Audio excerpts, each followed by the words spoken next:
Katie Crokus. I'm a recipe developer, content creator on Instagram, and ambassador for Simply Delish. Today, I'm going to show you how I take a delicious recipe, a traditional key lime pie, and give it a little bit of a nutritional makeover with high quality ingredients and nutrient dense foods. You're going to enjoy it. Come along. We start off with a great protein punch from Greek yogurt. That's going to be the base of the filling of our pie. Second, I'm going to add some gelatin from Simply Delish brands, both unflavored and key lime. That's going to really enhance the key lime that you're already going to get from the key limes that, of course, we're going to add. From here, I'm also going to add a 1/4 cup of unsweetened almond milk. Any nut milk will do. If you have cashew milk, if you like oat milk, that will work too.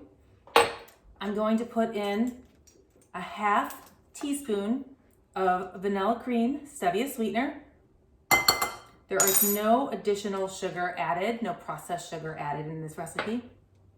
So it is diabetic friendly, it is low fat, and you cannot make a key lime pie, of course, without key limes, right? So I'm going to put about 1/2 of the rind from one lime into this mix as well.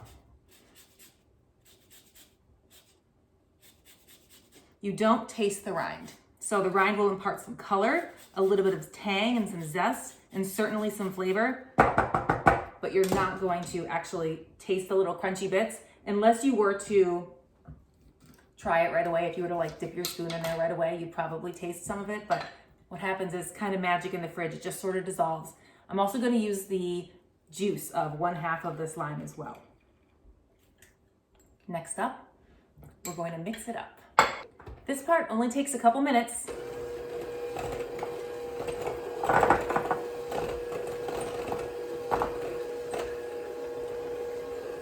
The key lime gel adds super flavor, yes, but it also imparts a little bit of gelatin, as I mentioned, both the unflavored and the key lime flavored, and that is really what is going to give you that true pie-like consistency that you won't otherwise get without lots and lots of egg yolks, right? That's pretty typical in a key lime pie. So this is pretty well blended. I'd say you could do this for about 2 minutes or so. It's gonna smell incredibly fragrant and look beautiful too. And from here, we're gonna add one container of light Cool Whip. And you could certainly use heavy whipping cream if you wanted, regular Cool Whip. Those would all work too. I like light Cool Whip because it keeps the recipe on the lighter side. It's more diet friendly if you're trying to do some diabetic baking, or if you're just looking for something a little bit low fat. This definitely hits the mark. So now I'm gonna just fold the Cool Whip in, and you can see right here, I have a pie crust as well. And you've got a couple options for pie crusts. I've got a recipe book that suggests a really simple pie crust you can make at home, and that is just with graham cracker crumbs, butter, and a little bit of sweetener. But this one right here has even less than that, just 2 ingredients. Applesauce, 1/2 cup, and 1.5 cups of oats that I just grinded down a little bit, mixed together, baked at 350 for about 20 minutes. So again, no added sugars. And I'm going to take my filling that I just mixed together. It is so fluffy, so beautiful, and add it to that crust that has been cooled right now. And once we smooth this top out, I'm going to put it in the fridge for a couple hours, and I will show you how it looks when it comes out and is ready to slice. Okay, it's time for the finishing touches. My pie has been in the fridge for about 2 hours. I actually made 2 of them. So let's see how they turned out.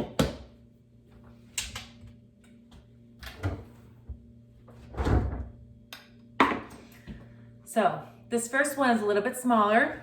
It's a 7-inch round, and sometimes I like my pies to be super tall, and that's what this one is.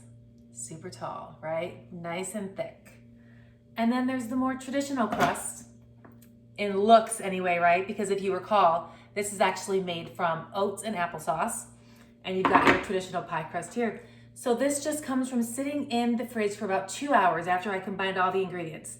Now, I always like to add a little bit of lime rind to the top, just for color, just for garnish. It's not necessary, but I'm gonna do it on both because it's just so pretty. And you can certainly leave it just like this and serve it. Doesn't need anything more than this. But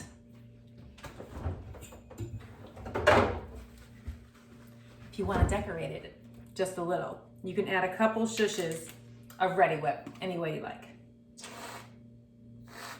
I would normally cut this into 8 pieces, so I'm going to do 8 little shushes around the pie, which would just help me guide where I'm going to cut. Okay, time to cut into the pie. This one has a crust made with oats and applesauce, and of course that beautiful Simply Delish inspired filling that we created just a couple hours ago. This sat in the fridge for about 2 hours, but I really recommend overnight. I think that is the perfect amount of time to allow all the flavors to really meld together.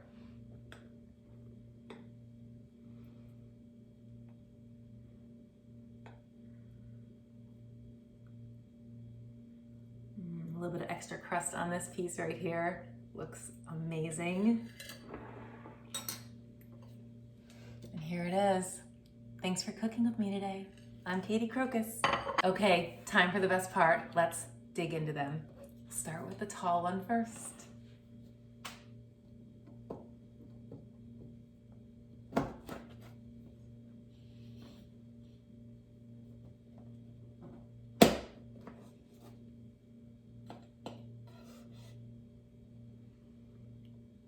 How's that for a nice lofty piece of key lime pie?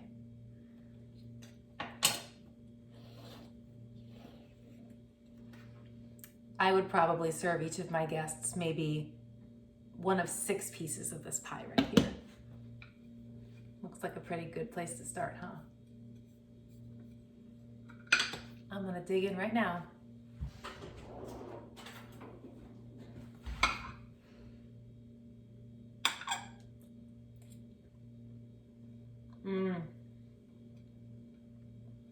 Delicious. You can find this recipe in my book, Food for Thought. You can find me at Katie Crokus on Instagram, and you can find Simply Delish online.